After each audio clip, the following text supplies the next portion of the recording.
하나님 말씀 사무엘상 10장을 보겠습니다. 1절에서 27절 끝절까지 말씀입니다.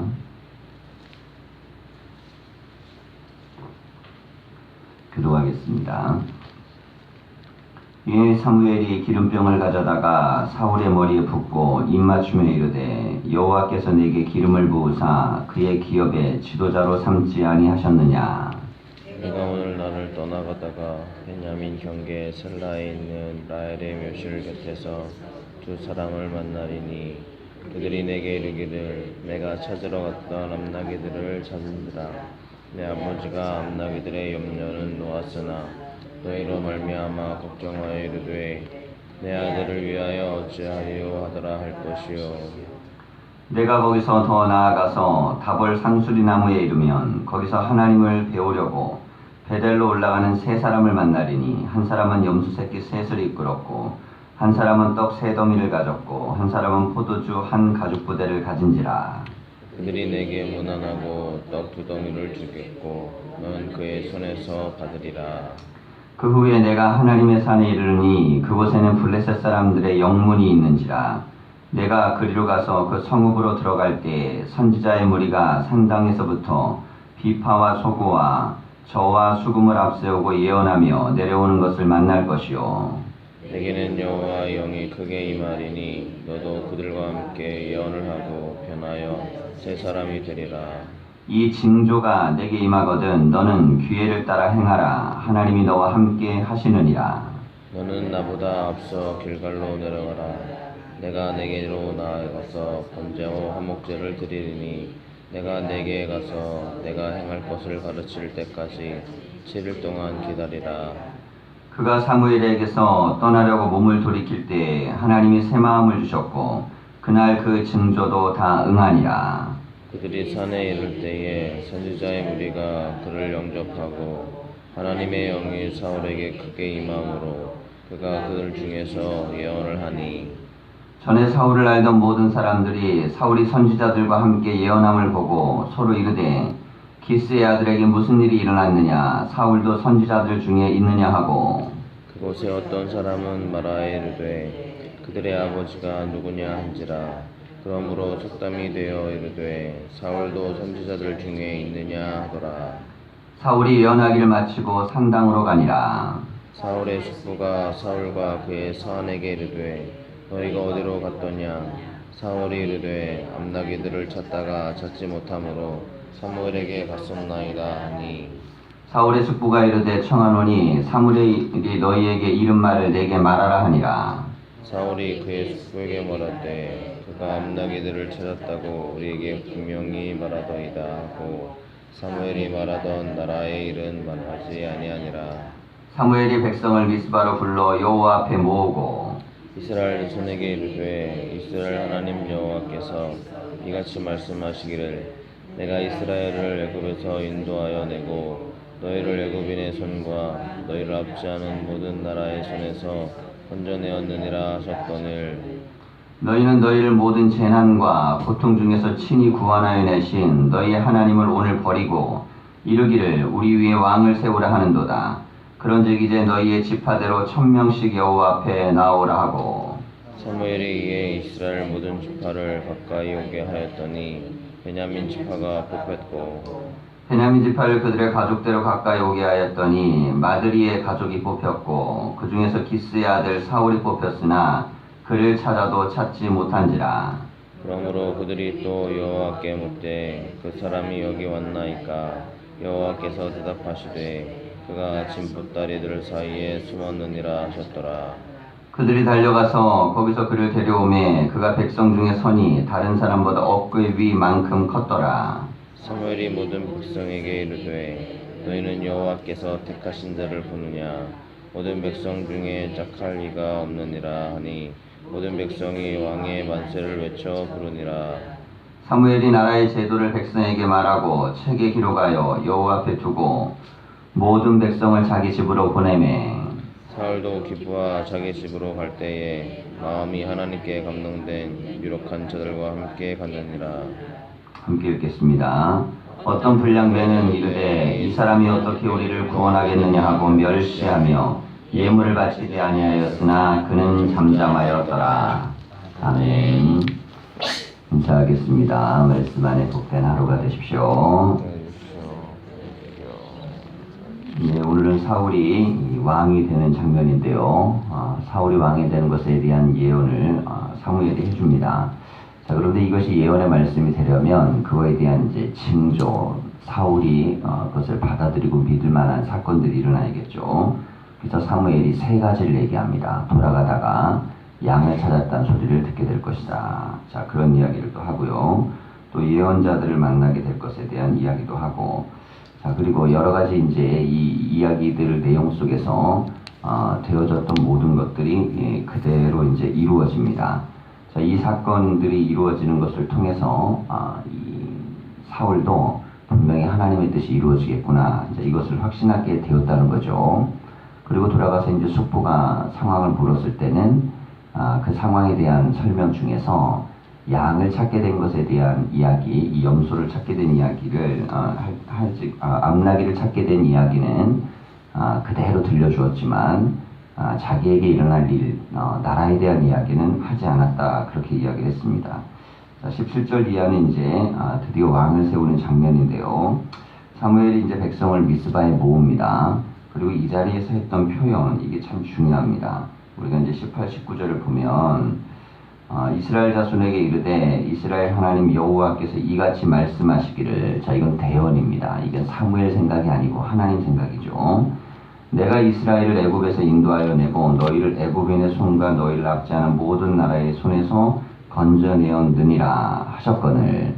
자, 이것은 이때까지 하나님이 출애굽부터 이때까지 항상 함께 하시고 구원하셨음을 알려주는 것입니다. 자, 이게 하나님의 자기 해석이에요. 그리고 하나님이 백성을 해석하는 것입니다. 자, 너희는 너희를 모든 재난과 고통 중에서 친히 구원하여 내신 너희의 하나님을 오늘 버리고 이르기를 우리의 왕을 세우라 하는도다. 그런즉 이제 너희의 지파대로 1000명씩 여호와 앞에 나오라 라고 이야기합니다. 자, 이게 하나님은 하나님이 버림받았다고 느끼시는 거예요. 너희들은 하나님을 버렸다. 그리고 나서 왕을 세워달라고 한다. 그런데 왕을 세워주죠. 자, 이 대목을 우리가 잘 보셔야 됩니다.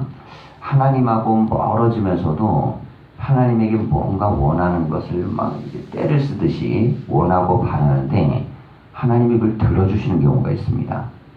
자, 그런데 분명히 하는 게 있어요. 그게 뭐냐면 너희들에게 내가 이걸 들어주는 것은 너희들의 기도가 옳기 때문이 아니고 너희들이 워낙 그것을 강하게 요청하기 때문이다. 자, 그래서 하나님의 뜻대로 기도하는 것이 되게 중요한 것입니다. 자, 예수님의 기도에 이제 이 산상수훈의 핵심은 뭐냐면 아버지의 뜻이 이루어지게 하시옵소서입니다. 이게 주기도문의 핵심이죠. 그러니까 지금 여기에서는 사람들의 뜻하고 아버지의 뜻하고 엇갈려요. 근데 하나님은 지금 누구 뜻대로 해주냐면 사람들의 뜻대로 해줍니다. 전제는 뭐냐면 내가 너희 뜻대로 해주는데 너희들이 나를 버렸지만 내가 해준다는 것입니다. 자, 그럼 버린 것에 대한 대가는 받아야 돼요. 자, 우리가 그래서 하나님과 멀어지면서도 인간은 갈망과 기도는 합니다. 자, 이게 신앙의 원리를 우리가 좀 보셔야 돼요. 교회 생활을 하면 기도가 멈추는 경우는 없습니다. 이게 교회를 다니면 기도는 멈추는 경우는 없어요. 그러나 주의 뜻에서 멀어진 경우는 많습니다. 자, 이 원리를 우리가 잘 이해하셔야 됩니다. 그러니까 우리가 기도가 멈추지 않기 때문에 항상 주의 뜻대로 살고 있다고 착각을 하면 그것은 대단한 착각이에요. 우리에게 정말 중요한 건 뭐냐면 하나님 뜻대로 기도하고 있는가, 또 하나님 뜻 안에서 믿음 생활을 하고 있는가, 내가 하나님의 뜻에 합당한 그런 바램을 하나님께 하고 있는가. 어느 때 뭐 내가 너무 막 애타게 바라고 소원하고 막 갈망하고 그래서 하나님의 뜻을 기쁘게 정하시지 않은 것임에도 불구하고 내가 막 강하게 요구할 수도 있습니다. 자, 하나님의 뜻은 내 생각과 전혀 다를 수 있어요. 그런데 워낙 그 사람이 강하게 그거를 요구해서 하나님은 그냥 그래 그럼 내가 해줄게. 근데 여기에 뭐가 들어가냐면 네가 진실로 내가 원하는 걸 기도한 게 아니니까 그 대가는 네가 치러야 된다. 이런 거에서 내가 원하는 것이 이루어지면요, 이루어진 것에 대한 모든 결과물은 또 내가 또 책임을 져야 됩니다. 자, 그래서 우리가 기도만 중요한 게 아니고 아버지의 뜻대로 기도하는 이 기도가 중요합니다. 백성들은 기도한 거예요. 하나님 앞에 뭘 요구한 겁니다. 해달라 그랬고 그냥 집단으로 그랬고 굉장히 강력하게 했습니다. 기도의 원리가 다 들어갔죠. 함께 기도하는 겁니다. 강하게 기도하는 겁니다. 간절히 기도합니다. 다 들어갔는데 문제는 아버지를 버리는 기도예요. 자, 이 기도에도 불구하고 들으셨어요. 자, 침묵하지 않으셨던 것은 하나님이 살아계심을 그들이 믿고 기도했기 때문이에요. 자, 그러니까 우리가 아무리 하나님의 살아계심도 믿고 간절히 기도하고 막 간곡히 기도해도 하나님이 기뻐하시는 기도가 아닌가, 이걸 분별하는 사람을 통해서 하나님의 역사는 일어납니다. 자, 이 와중에 우리가 이제 사무엘을 보면요, 사울을 보면 이 상황에 지금 접하기 바로 직전에 사울에게는 어떤 일이 일어나냐면 하나님의 영의 충만함을 받죠. 이제 산에서 내려오다가 하나님의 예언자들을 만나고 그들 가운데 함께 하다가 하나님의 영의 충만함을 받고 내려옵니다.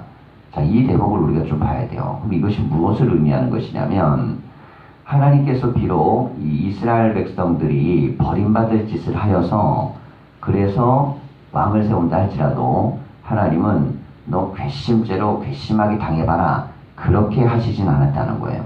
적어도 그들의 지도자를 세울 때 갖출 건 다 갖춰줬습니다.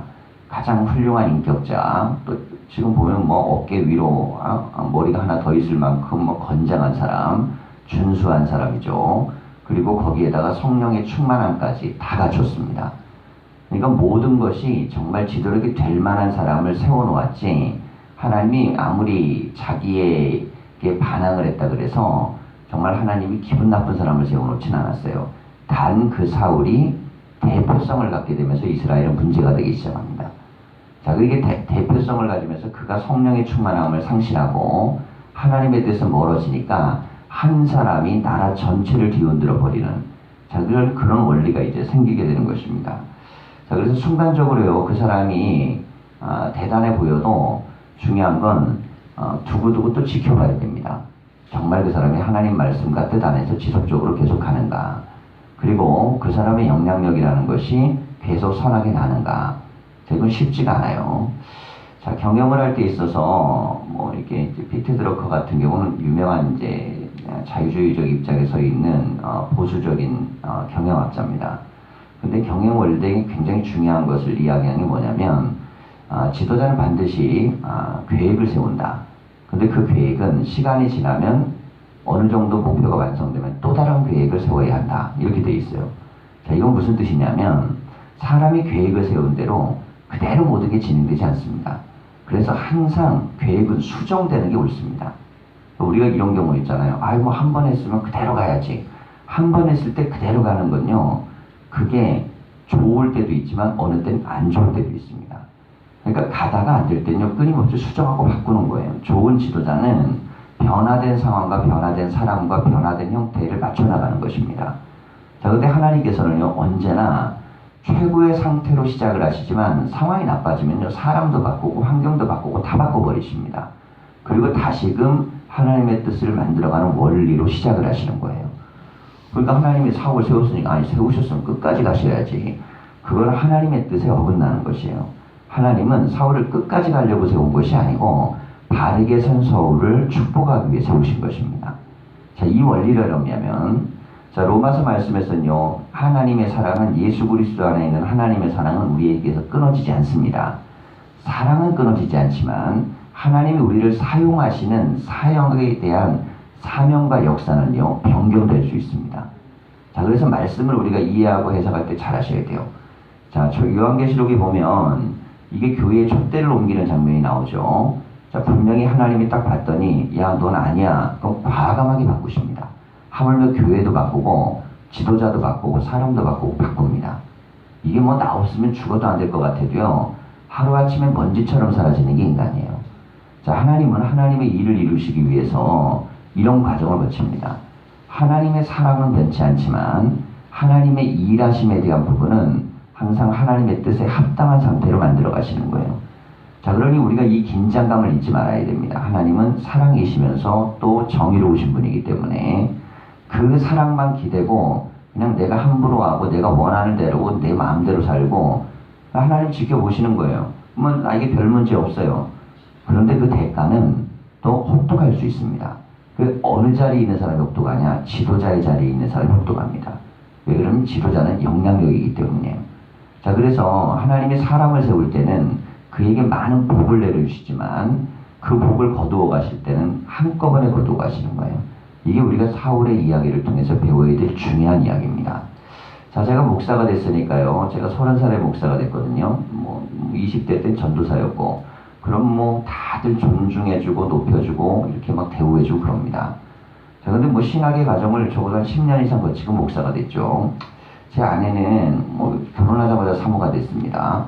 자, 그러면 사람이 갑자기 대우받고 인정받고 그리고 이게 사람이 막 존중받고 그럽니다. 근데 이게 타락의 지름길이 될 수 있어요.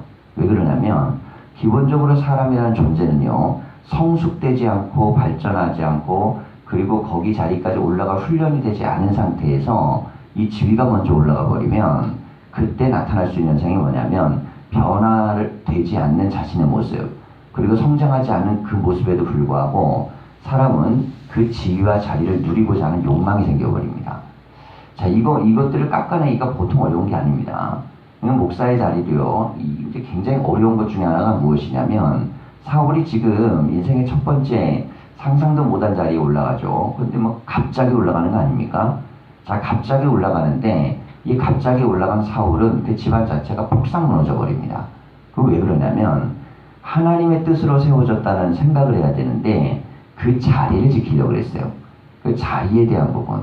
자, 중요한 건 하나님의 뜻에 맞는 삶을 살려고 했어야 되는데 그 위치에 대해서 자꾸 생각을 하는 거예요. 난 왕의 자리인데, 난 이 자리까지 높은 사람인데, 난 여기까지 이렇게 올라와 있는 사람인데, 그러니까 그 자리를 생각하다가 결국에는 그것 때문에 용납을 못합니다. 가장 용납을 못했던 게 뭐냐면 사울은 천천히요 다윗은 만만히요 라는 칭호입니다. 이게 용납이 안 됐어요. 다른 무엇보다도 견딜 수 없었던 것은 그는 자기가 왕의 자리에 오르는 순간부터 이 자리에 집착을 하기 시작합니다. 자, 이거 왕에 맞는 삶을 살아내야 되는데 그 삶을 살아내지 못하고 그리고 나서 그 칭호와 명칭에 결국에는 분노하는 거예요. 아, 내가 이 자리인데 어떻게 날 이렇게 함부로 할 수 있지? 내가 이 자리까지 올라왔는데 난 어떻게 이렇게 대할 수 있지? 자, 이렇게 되는 순간 무너집니다. 자, 이 이야기는 제가 어제 밤에 말씀을 묵상하면서요, 받게 된 아주 중요한 개념입니다. 부활을 경험하기 전에 제자들과 부활을 경험한 이후의 제자들의 차이는 뭔가? 그것은 바로 부활을 경험하기 전에 제자는요, 자리의 중심으로 인생을 살아갑니다. 그래서 그들의 모든 고민은 누가 더 높으냐예요. 누가 그 자리에 갈 거냐. 그리고 그 높은 자리는 누가 더 대우를 받을 거냐. 그 자리에 가서 누가 인정을 받을 거냐. 자, 그겁니다. 그런데 비참하게 깨지죠. 자, 예수님의 십자가 사건 이후에 이건 아무런 의미가 없는 사건이 됩니다. 부활하신 예수님이 베드로에게 찾아가셨을 때 하신 말씀은 너는 어느 자리에 앉아라 라는 것이 아니었습니다. 그게 아니고 너는 나의 양을 치라, 먹이라는 거예요. 자, 그러면 이것이 바로 개념입니다. 자, 우리가 주례를 할 때요, 교회에서 목사든 장로든 혹은 직분자든 모두가 다 사명을 맡은 사람에게 중요한 개념이 있습니다. 이게 무엇이냐면 내 자리가 어디냐가 아니라 내 몫이 무엇인가가 중요한 것이에요. 주님 보는 것은 그것입니다. 제가 이제까지 교회에서 목회를 하면서요, 수도 없이 봐온 것이 바로 그 자리 싸움입니다. 내가 먼저 직분을 받았네, 내가 더 높네, 내가 어떤 애야의 문제는 한 번도 트러블이 생기지 않는 경우가 없습니다. 언제나 그것은 심각할 정도로 교회의 위기를 만들어 옵니다. 근데 이게 왜 생기냐면요, 그 자리에 대해서 내가 그렇게 인식하고 있는 것을 남들도 같이 인식해 줘야만 내가 살 것 같은 거예요. 자, 우리의 삶의 자리는요, 남들이 나를 어떻게 불러주거나 대우해 주는 걸로 사는 것이 아니고 그 자리에 맞게 내가 사명을 감당하고 있는가로 살아나는 것입니다. 자, 그걸로 인정을 받을 때 비록 그 자리인 것이지 그렇지 못하면 안 돼요. 자, 그렇다면 하나님이 사울을 처음 세우셨을 때 모습은 어땠을까? 그는요, 겸손하고 왕으로 뽑힐 때도 짐 뒤에 숨어 있었고 그리고 낮은 자의 모습이었습니다. 그리고 그는 성령이 충만한 자리에 있었어요. 성령 충만하고 겸손하고 낮았는데 이 자리에서 결국 힘과 권력과 지위를 얻게 되자 이것이 사라지기 시작합니다. 언제나 우리가 가져야 될 자세 중에 하나는 뭐냐면 내가 정말 내 이름에 걸맞는 사명을 하나님이 주신 사명으로 생각하고 감당하고 있는가. 그리고 그 사명들을 감당할 때 내가 예수께서 하셨던 것만큼 그렇게 밑바닥으로 내려가고 그렇게 발을 씻는 자리로 내려가고 그렇게 정말 죽음의 자리로 내려가고 그렇게 모든 것들을 내려놓고 버리는 자리까지 내려가고 있는가? 왜냐하면 예수님은 하나님의 아들이었는데 십자가를 지심으로 하나님의 아들의 자리를 인정받으셨어요. 참 이상한 일이죠. 하나님의 아들은 그냥 존재 자체가 하나님 아들이니까 그 자리에 계시면 돼요. 근데 빌립보서 말씀은 뭐냐면 하나님의 형상 가진 예수님께서 그 근본 하나님의 본체시나 하나님과 동등됨을 여기지 아니하시고 자기를 비워 종의 형체를 가져 그렇게 되어 있습니다. 인간의 몸을 입으신 거예요. 죽기까지 순종하셨으니 그랬습니다. 자, 그러면 예수님께서 하나님의 아들 보좌 우편에 앉을 수 있기까지 그 위치를 얻기까지 된 건 뭐냐면 죽기까지 순종하셨던 몫입니다. 자, 여기가 교회의 출발이고 그 모습을 그대로 받았던 게 바울이고 그리고 오늘날의 교회는 그 토대 위에 서 있습니다. 그럼 우리가 무엇을 봐야 되냐면 이 사울을 통해 우리를 봐야 돼요. 우리는 지금 초기의 사울 같은가 후기의 사울 같은가 지위를 잡기 전에 겸손함의 모습 속에 있는가 아니면 그 후에 타락한 우리의 모습 속에 있는가. 여러분 우리가요 신앙생활 할 때 가장 큰 복은요 사명을 갖다가 예수님 안에서 감사와 기쁨으로 고백하고 그리고 그것들을 감당할 수 있는 것만 해도 은혜라고 생각하는 자세입니다. 바울은 이 자세가 있기 때문에 항상 자기는 죄인 중에 괴수라고 내가 참 가장 부족한 자라고 내가 연약한 자라고 생각하는 그 자세를 끊임없이 자기에게 세뇌시킵니다. 그러면서 사명을 감당했기 때문에 그는 넘어지지 않았고 그리고 주의 일을 감당할 수 있었습니다. 오늘 우리가 하나님께 나아갈 때 초기의 사울을 보시고 그 겸손한 때문에 쓰셨던 것처럼 우리의 삶의 자리를 늘 그 자리를 기억하고 또 그 상태 속에 믿음을 갖고 우리의 사명을 그 자리 가운데 나아갈 수 있는 모든 삶이 되기를 간절히 축원합니다. 기도하겠습니다.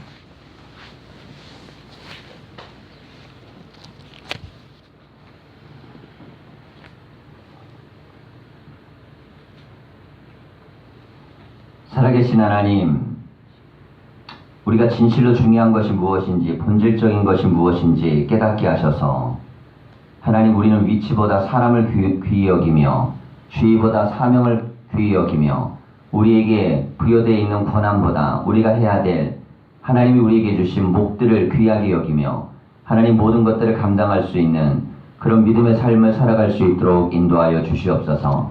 성령이 충만한 사울은 겸손하여 짐 뒤에 숨었고 그는 왕으로 나아가는 것이 부끄러워 하나님이여 사람들 앞에 나서는 것도 부끄러워하였습니다. 그러한 겸손함과 그러한 모습이 있었기에 하나님 이스라엘의 지도자로 삼으셨듯 우리 또한 하나님께서 하나님 직분자로 사명자로 교회 일꾼들로 삼으시는데 하나님 언제나 우리가 이런 겸손한 사울과 같은 모습을 지닐 수 있도록 끊임없이 하루에 삶을 결단하게 하여 주시고 우리가 주의 말씀을 붙들고 하루 한 날을 살아갈 때에 우리에게 주어진 모든 사명을 감당할 때마다 감사가 있게 하여 주시옵소서. 우리가 일할 수 있음에 감사하게 하시고 우리가 주의 전에서 하나님 직분을 맡은 것을 감사하게 하여 주시고 직분에 맞는 하나님 영향력과 힘을 가지고 하나님의 일을 할 수 있는 모든 것에 감사하게 하소서. 우리는 오직 주를 섬기는 거룩한 종들이 되게 하여 주시옵소서. 하나님 말씀을 붙들고 이 새벽에도 기도합니다. 기도할 수 있는 은혜와 하나님 힘을 주신 하나님, 우리가 이 기도로 하나님께 영광을 돌리게 하여 주시고 우리의 기도가 교회를 살려내게 하여 주시고 생명을 구원하게 하여 주시고 영혼들을 변화시키는 능력의 기도가 되게 하여 주시옵소서. 오늘 수술을 앞두고 있는 집사님 가정도 있습니다. 하나님께서 붙드시고 치료의 은혜를 강하게 바라시고 하나님께서 성도들 가정들마다 아픈 이들 만져주시고 치료하시고 회복되게 하셔서 주의 은혜가 더 크게 일어나게 하여 주시옵소서. 귀한 물질을 드리며 기도하는 가정도 은혜가 있게 하시기를 원하오며 예수님의 이름으로 기도하였습니다. 아멘. 하늘에 계신 우리 아버지